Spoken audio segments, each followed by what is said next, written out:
Hello, my name is David May and I was brought into the IOF Photo Commission some time ago to help set up the World Ranking System from scratch. This is the first of 3 short videos which explain how the system was developed and how it works.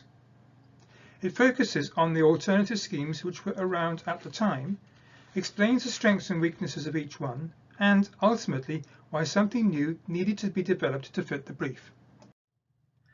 Think back now to over 2 decades ago. The problem we had was to devise a system which could cope with awarding points to both WOC finals at one end of the spectrum and to runners in developing nations at the other end. How do you design a scale so that both events can contribute points? And would such a scale be fair too? Did anything exist which could help? Well, the World Cup had been around for some time, and it had a scoring system which gave points on the basis of position.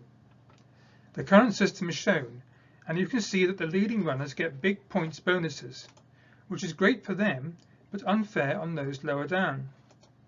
It also relies on the same runners competing each time. Perhaps a better system is to have one with equal increments, where just 1 point separates each consecutive position. No big bonuses anymore. One problem with this is that it doesn't matter if the winner is 1 second ahead of the second person or 2 minutes ahead. They still get just 1 point more. The system doesn't credit the big winners, therefore. It seems clear, therefore, that race time is a better indicator of performance than race position. Maybe we should look at multi-day events instead, which use a percentage behind the winner or ratio to the winner system.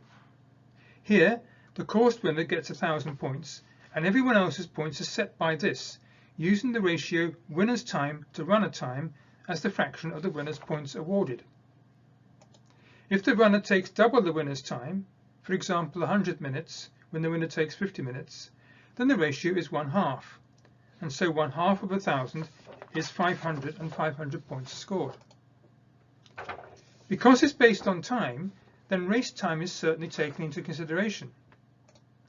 The example shows being 1 second down on the winner will get you 999 points, but being 2 minutes down on the scores 960 instead, even though you are still second in the race. This seems a more promising way of attaching points to results, but it turns out there are other factors too. We must consider the effects of terrain as well. Let's simplify things by looking at a race where there are just 5 runners, A to E, and that their race times are as shown. Runner A wins in 40 minutes, B takes 44 minutes, C is slower on 60 minutes, and so on. If we score this using the ratio to the winner system, A will get 1,000 points, and the rest gets points as shown. Just to check one of them, runner C time is 60 minutes, and the ratio winner to runner is 40/60, or 2/3. So C's points are 2/3 of 1,000, or 667 as shown. But what has this got to do with terrain?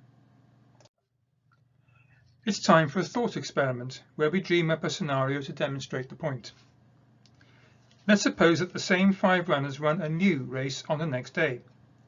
This time the terrain is faster and less technical. Let's also suppose that, miraculously, they all perform to exactly the same standard as before. Because the terrain is less demanding, their times are closer together, as shown by the Race 2 results list. Note that we've decided that the winner takes 40 minutes again. He or she is pretty consistent. The winner will qualify for 1,000 points as usual. And the other points follow by ratio of race time to the winner as before. Let's check runner C again. The time of 50 minutes makes the ratio winner to C's time equal to 40/50, or 0.8. That means C gets 0.8 of 1,000, or 800 points. All the runners except for the winner have gained far more points in this race than before, despite the fact that we made sure that the qualities of their performances were the same. Is it fair they got more points simply because the terrain was less challenging? Of course not. In this idealized thought experiment environment, they should have got the same points as for race 1. Remember, we have chosen that they all perform to exactly the same standard as before, hence the same points as before. What this means is that we can't judge performance quality on time alone. We must see how the time fits in with a spread of times as well. But there's yet another factor to consider. Let's return to race 1 with the same 5 runners and the same race times as before. We then continue our thought experiment by supposing what might happen had runner A not been in the results. A might have been injured, or not have turned up, or been disqualified. The reason doesn't matter. Runner B is now the winner, so gets 1,000 points, with everyone else being boosted as a result. So we end up with the result that, for example, runner C gets either 667 or 773 points, depending on whether or not someone else is in the results. This cannot be fair if we want points to reflect the quality of the run. You can't have two different scores pretending to measure the same quality of run. So we conclude that a runner's points should depend on the quality of their run and not on whether the best turn up, and also that the quality of the field must be taken into account in any fair ranking system. So far we are back in 1997 when we began the project to start a world ranking scheme. Something that the World Cup scoring system works well when the same runners compete each time, but it rewards the top runners disproportionately. It isn't much better if equal increments are introduced, as this system doesn't reward the big winners. This is improved when points are given for time rather than position, but it then turns out that you need to look at how challenging the courses and terrain are too. And, most of all, none of the above take into account who turns up. The summary in the last slide identifies the issues which need to be addressed for a ranking scheme to be fair.